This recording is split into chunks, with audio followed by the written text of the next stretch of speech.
Hi everyone, I'm Heather Winslow Lefebvre and I am passionate about connecting people to nature, especially through the practice of nature journaling. Nature has played such a large role in my own life as a place of wonder, joy, healing, and especially rest, and an endless source of learning. Because of the benefits that I have reaped from connecting to nature, it brings me great joy and fulfillment to help others find these very same benefits themselves. I was born in rural Vermont underneath the gaze of the Green Mountains, tucked in a little red house bordered by woods and fields. And my earliest memories involve wildflowers, picking raspberries, inches and inches of snow, and a paralyzing fear of seeing a moose out of my bedroom window. My family eventually left Vermont, and over the years, I have lived in a variety of nature settings. Small town Pennsylvania, with its low mountains and numerous creeks for creek stomping, lush and tropical Africa, the nature wilderness of Chicago, and the breathtaking beauty of Scotland. And now, today, the ordinary, everyday beauty of the American Midwest. But wherever I have gone, nature has met me with new discoveries, beauty that I have never seen before, and a sense of joy and wonder. It's my belief that no matter where we live, if we approach our surroundings with expectation and curiosity and a willingness to be surprised, we will encounter beauty no matter where we are. And that beauty and knowledge and joy has the power to change our lives. Nature journaling is one of the best ways that I have found to help me enjoy and process nature. It's a tool for making the most of our experiences and for training our mind to notice and remember. It becomes a record of our relationship with nature. So, what exactly is nature journaling? Nature journaling is a practice of noticing your natural surroundings and recording your observations with art and or words. It's stopping to notice what is happening, taking time to think about what you see, to ask questions, to ponder, to express curiosity, and to look for answers. And then recording some of what you notice, ponder, learn, or enjoy. So why should you nature journal? Taking time to write and draw and record what you notice about nature helps you to process much more deeply your nature experiences and gives your brain more opportunity for remembering what you saw and learned, and more chance for your time in nature to bring about positive effects in your life. Nature journaling helps us to appreciate and care about nature. It also promotes stewardship of the earth as our love for nature deepens and therefore our desire to protect and preserve it. I think one of the most important results of nature journaling for myself is the gratitude that it develops in me. So many studies show that people who practice gratitude live a happier and a more fulfilled life. Nature journaling helps us become more curious, which leads to more learning and deeper satisfaction. It helps us practice being present in the moment, learning to leave our anxieties and stresses behind for just a few minutes as we immerse ourselves in nature and the things that we're seeing and understanding. Nature journaling develops in us a sense of wonder, that sense that we all naturally had as children, but tend to lose as adults if we don't cultivate it. Nature journaling increases our knowledge. It becomes a gift to others as we share with them the beauty that we've seen and the things that we've learned, or as we show them what we've recorded in our nature journals. It provides a record that we can look back on in the future. It helps us to celebrate the beauty and the joy of life. And it records our unique perspective. Each of us has a unique perspective that is different from everyone else in this world, and that perspective is important. Without the contribution of your individual perspective and the unique joy that you personally find in nature, something is missing from the human collective. There is a vacuum out there waiting to be filled with your own experiences of nature and your responses to that.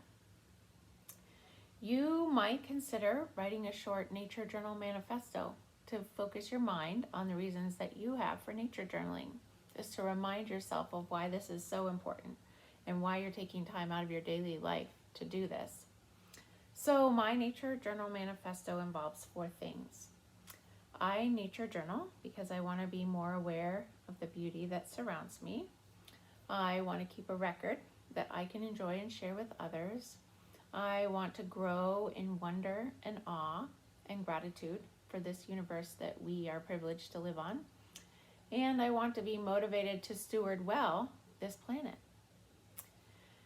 So, nature journaling really starts with a desire to learn and to find beauty and to discover.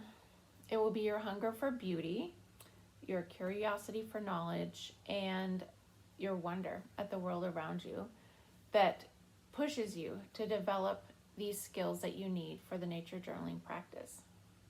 You can pretend to be a nature sleuth or a treasure hunter. Let your imagination go wild. Work at seeing the land through the eyes of a young child, someone who is easily delighted. So, what keeps you from spending time right now enjoying and recording nature?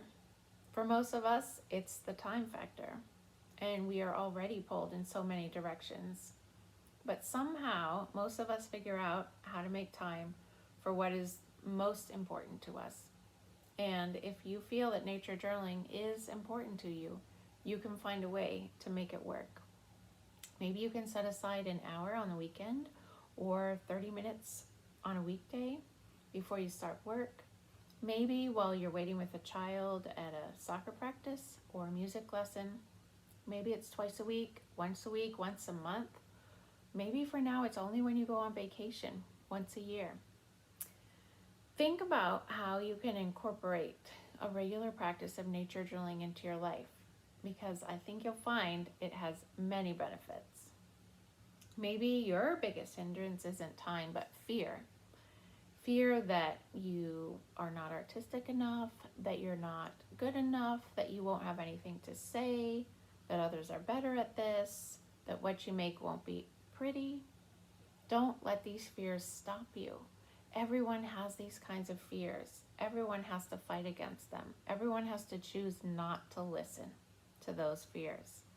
Start where you are, because once you start, you're only going to improve and get better. Your journal doesn't need to be polished or perfect or beautiful. You don't even have to share it with anyone if you don't want to. Our goal is to enjoy nature and to record that in some form for our own benefit.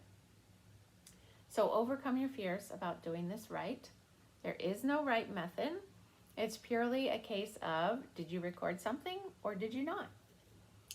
We might want to have beautiful pages and create coffee table sketchbooks, but put that out of your mind for now. Some pages might come out looking beautiful, but when learning and discovery and raw emotions are being processed and recorded, it's not possible to make all of the pages picture perfect. The more you practice journaling, though, the more your pages will take on your own unique voice and look, and that is always a fun thing to find. Remember, your observations and records matter because you have a unique perspective that no one else has. I do believe that if you take the risk of investing some of your time in nature journaling, you will find that it reaps rewards greater than you ever thought possible. So start small. Maybe you can only manage a few minutes a week right now, or a few lines in the diary about weather and temperature. That's okay. Something like this is a great way to start. Just the temperature and a line of what's happening. This is still a nature journal. It starts you down the path in the direction you want to head. Think about the time that you have to devote to this practice and put it on the calendar. Try for 5 minutes a day, 30 minutes a week, maybe one collage page a month, whatever is best for you. Don't be overzealous at first and burn yourself out. Think about what could be manageable over time. You can do this. So now you need to think about where you're going to observe nature. Is it going to be your backyard, out the kitchen window while you're doing the dishes at night, your commute to work, your local park, maybe a state park that's near you, maybe while you're at a soccer game, maybe walking in your neighborhood. A lot of my nature observation comes when I'm driving around town taking my kids to school or to their soccer practice or music lessons. Sometimes I can get to a local park, sometimes I can't. I'd love to be able to go on a nature hike every week, but that's not always possible. Think about what you see every day, day in and day out. Start taking your nature observations to a new level. You might think you know everything there is on your commute to work or your walk around the block. But once you know, you have to find something to put in your nature journal. Your mind is going to work harder to be more aware of what's happening and to point you to the exciting things that are actually out there. So slow down, move closer. There are new things to be discovered. Train yourself to ask questions as you observe. Why is there a feather here on the sidewalk? Where did that broken egg come from? Who left those footprints in the mud? Why are these flowers wilting? What caused the death of this bird? These questions don't always lead to answers. Sometimes they lead to more questions. Sometimes questions have to sit with us for days or weeks, maybe months or years, until we find the answer. You are now an independent student of nature, creating your own lesson plans and areas of study by the questions that you form as you go about this. So use technology. I do a lot of first draft nature journaling with my phone. As I'm walking, I take photos of things that interest me, of things that I have questions about, of what I really connect with emotionally. And later, when I have the time, I can transfer some of those photos into my nature journal. Maybe you rather take around a little notebook that you carry in your purse or your back pocket. You can write some notes in while you're out and then later put those into your journal. Keep your weather app easily accessible on your phone. You might want a plant identification app or a bird call identification app. And be organized. Keep your supplies all in one place. I have a little zip case that I keep all my supplies. My journal even fits in there. That way, whenever I want a nature journal, I just grab these and take them with me. If you can be organized about it, it saves stress and frustration and helps you spend more time enjoying nature. Start your journal with the basics: date, time, temperature, location. After that, it's all up to you. You can go in any direction you want. Usually I decide what I'm going to record by thinking about what did I emotionally connect with the most when I was outside today or observing outside. What was my favorite thing? What do I want to remember? Then maybe what questions do I have? You might just want to start writing a stream of consciousness journal entry and then add little illustrations to the sidelines. You can even just add little swatches of color to illustrate what you've observed. You could just make a list. If I am short on time, I just make a bullet list of some things that I've noticed. Maybe you could start with a daily prompt. I know there are 3 prompts really popular with nature journalers. I notice, I wonder, and it reminds me of. You could also structure your journal entry pages around questions. Just make a whole list of questions that you came up with as you were observing. Maybe you really want to focus less on words and more on art, and that's just fine as well. Make that your central piece in your journal. Just use a few words here and there to label things. Everyone's journal is their own unique creation and record of that part of their life, of their relationship with nature. So find some time today or this week to get started on your own record of what is happening around you. You can do it. In the next video, I will show you the basic supplies that I have with me when I do my nature journaling. So come and see it.